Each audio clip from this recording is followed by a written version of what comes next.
Good evening. This is All India Radio and I am VC Pramod with the news at 9.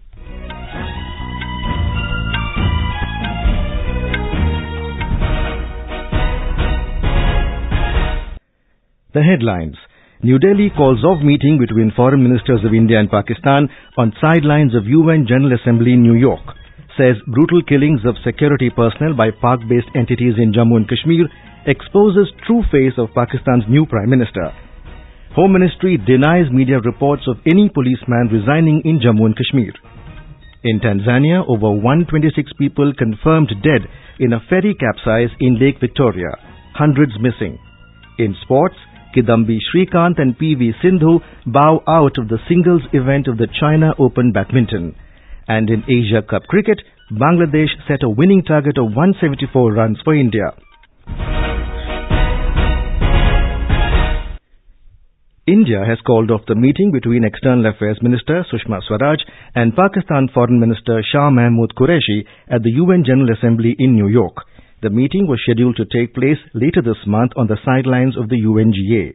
External Affairs Ministry spokesperson Ravish Kumar said in New Delhi, the decision was taken in view of the brutal killings of Indian security personnel by Pakistan-based entities and the recent release of a series of 20 postage stamps by Pakistan glorifying terrorists and terrorism.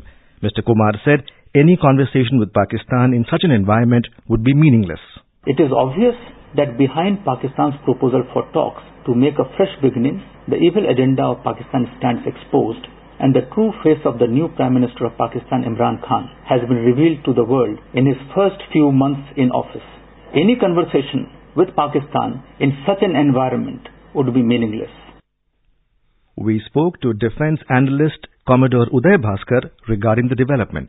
It is evident that the good faith demonstrated by the Indian government to respond positively to the letter by Pakistan Prime Minister Imran Khan has been totally misplaced. Islamabad cannot deny the enormity of approving the release of postage stamps glorifying terrorists. Expecting India to resume high-level political contact at foreign minister level against such a backdrop is untenable. Home Ministry today said no policeman in Jammu and Kashmir has resigned. In a statement, the ministry negated certain reports that have appeared in a section of the media about resignation of some special police officers, SPOs, and said that these reports are untrue, motivated, and are based on false propaganda by mischievous elements. The statement added that there are over 30,000 SPOs and their services are reviewed from time to time. It said due to proactive action of the state police force, terrorists have been pushed to a corner and are being driven to desperation. It said 28 terrorists have been neutralized this year in Shopian district alone. Meanwhile, in Kashmir Valley, rich tributes were paid to the three special police officers, Nisar Ahmed, Firdaus Ahmed and Kuldeep Singh at the district police lines at Shopian today. They were abducted and killed by terrorists. Civil and police officers led by IGP Kashmir SP Pani laid floral wreaths after paying rich tributes to the slain souls.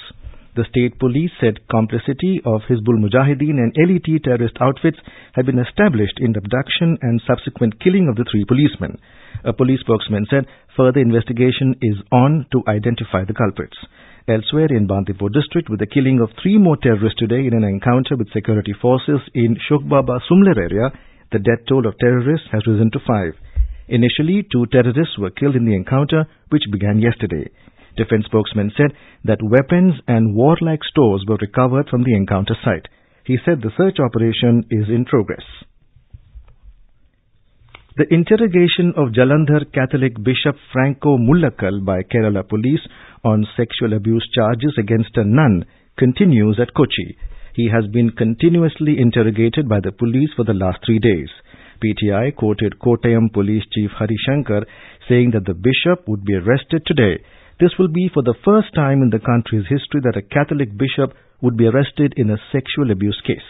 Bishop Mullakal was questioned at Jalandhar by the police in August. Franco Mullakal has been accused of repeatedly abusing the nun sexually between 2014 and 2016. In Bihar, CBI has arrested 4 persons in alleged sexual exploitation of 34 minor girls at Muzaffarpur shelter home. The arrested persons include one suspended assistant director of Social Welfare Department who was in charge of inspection of shelter homes. 3 accused are close aide of Kingpin Brajesh Thakur. CBI has frozen 20 bank accounts of Thakur besides freezing any kind of transaction of his movable and immovable properties. Vice President M. Venkaiah Naidu has stressed on the need to find ways and means to ensure that every citizen of the country benefits from the advancements of medical science. Speaking at the 19th convocation ceremony of the National Board of Examinations in New Delhi today, Mr. Naidu said there have been many instances in which families have been driven to penury and debt traps due to huge medical costs incurred on the treatment. He asked the doctors to be a part of the inclusive growth that India is aiming for in cleanliness and affordable health care. Human Resource Development Minister Prakash Javadekar has clarified that the circular issued by the University Grants Commission UGC regarding celebration of 29th September as Surgical Strike Day is only an advisory in nature and not mandatory. Talking to reporters in New Delhi, Mr. Javadekar said the government has not made any compulsions on institutions or students. He said the ministry has issued a program because of suggestions from many students and teachers that they need to commemorate the 2nd anniversary of surgical strike. This is All India Radio giving you the news.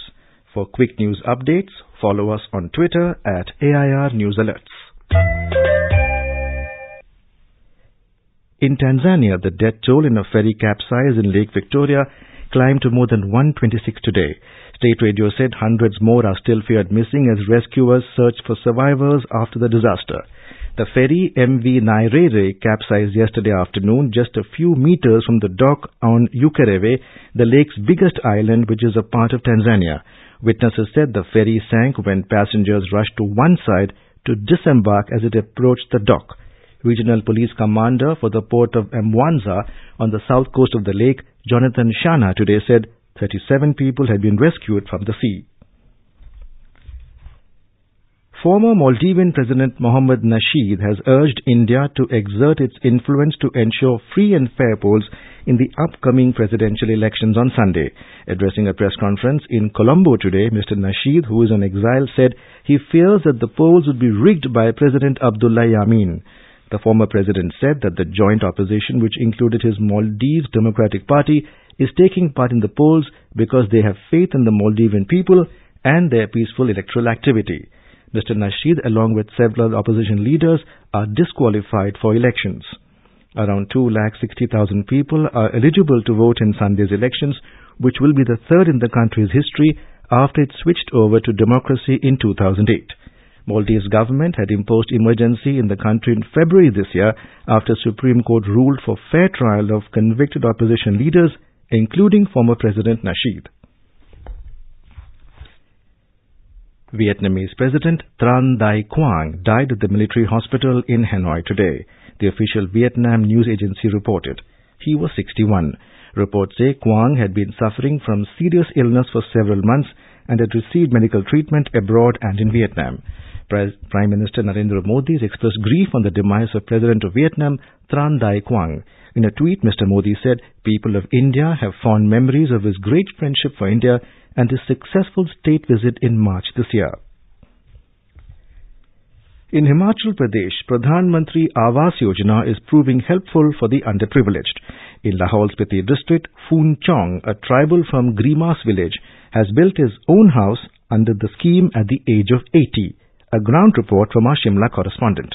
Pradhan Mantri Awas Yojana of Union Government is proving to be beneficial for remote and tribal people of Himachal Pradesh. Phoon Chong, a villager of Grimas village of tribal district Lahaul Spiti, was forced to live in Gompa until the age of 80. But the dream of his house came true with the Pradhan Mantri Awas Yojana. He expressed his gratitude and thanked the Prime Minister for the betterment of the poor people. चौक है मेरा नाम। पहले गुम्पा में बैठते थे, उसी वक्त में हमारे पास मकान नहीं थे। प्रधानमंत्री जी ने हमको पैसा मिला जी, फिर मकान के लिए धन्यवाद करना चाहते जी। आज तक कोई किसी ने हम गरीब नहीं देखा। प्रधानमंत्री जी ने हम गरीब देख लिया हमने मकान बनाए। प्रधानमंत्री योजना की वजह से हम लोग अपने पक्का मकान बेचने का हमारा सपना पूरा हो रहा है। People of Lahore says that being a hilly region, the amount received under the scheme is not sufficient and it should be increased. Vijay Anand, जो पहाड़ी इलाका है यहाँ के लिए बहुत मुश्किल पड़ता है। एक चीज प्रधानमंत्री जी से मेरा अनुरोध रहेगा कि थोड़ा बढ़ाया दिया जाए पहाड़ी इलाकों के लिए, तो बहुत खुशी होगी। The Pradhan Mantri Awas Yojana is proving to be a boon for many people of Himachal Pradesh. Villagers are getting monetary assistance by which they are making roof for their houses. Sanjeev Sundariyal, AIR News, Shimla.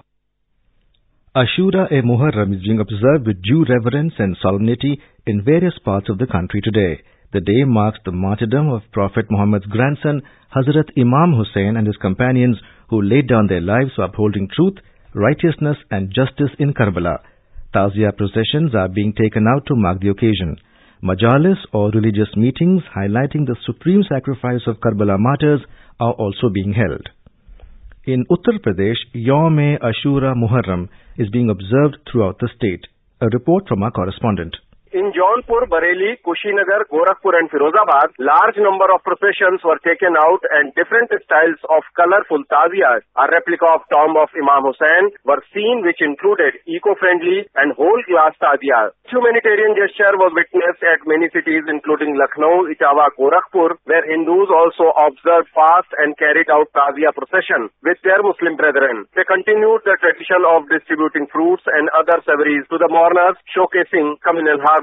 Sushil Chandra Tiwari, AIR News, Lucknow. The cyclonic storm Day has weakened further into a depression over Vidarbha in Maharashtra. It is expected to move west-northwestwards and weaken further into a low pressure in the next 24 hours. Talking to AIR, Head of Services of IMD, Dr. M. Mohapatra, said under its influence, rainfall is likely to take place at most places over Vidarbha and North Maharashtra and Madhya Pradesh. On 23rd, this low pressure system is expected to interact with the western disturbance which is approaching northeast India on 22nd. Due to this, there will be enhanced rainfall activity over Punjab, Haryana, Chandigarh, Delhi, West UP, Uttarakhand, Himachal Pradesh, and with heavy to very heavy rainfall at isolated places, and isolated extreme heavy rainfall can occur over Himachal Pradesh and Uttarakhand on 23rd and 24th of September. Meanwhile, in West Bengal, the deep depression in west-central Bay of Bengal is intensified into a cyclonic storm.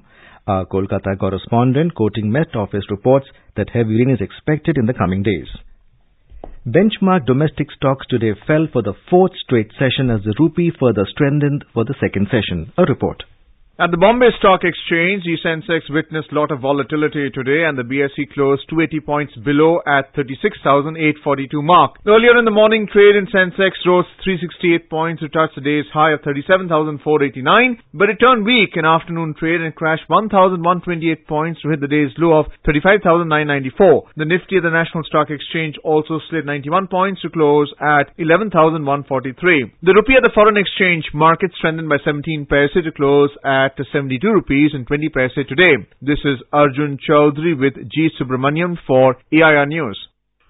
India's Kidambi Srikanth and PV Sindhu today bowed out of the singles event China Open badminton tournament at the quarter-final stage. In the men's singles of the competition being held at Hangzhou, 7-seeded Srikanth lost to reigning world champion Kento Momoto of Japan in straight games 9-21, 11-21.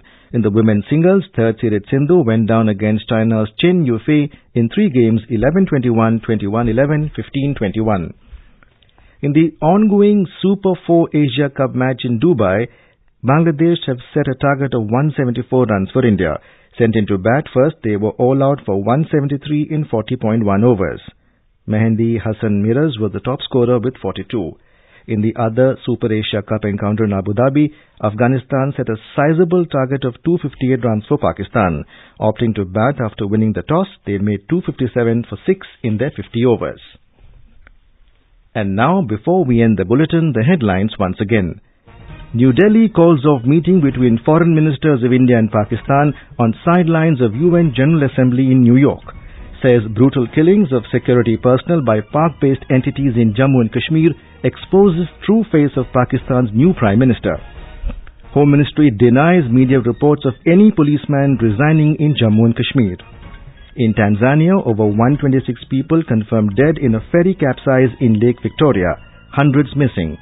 In sports, Kidambi, Srikanth and Sindhu bow out of the singles event of the China Open badminton. And in Asia Cup cricket, Bangladesh set a winning target of 174 runs for India. And that is all in the news at 9. Good night.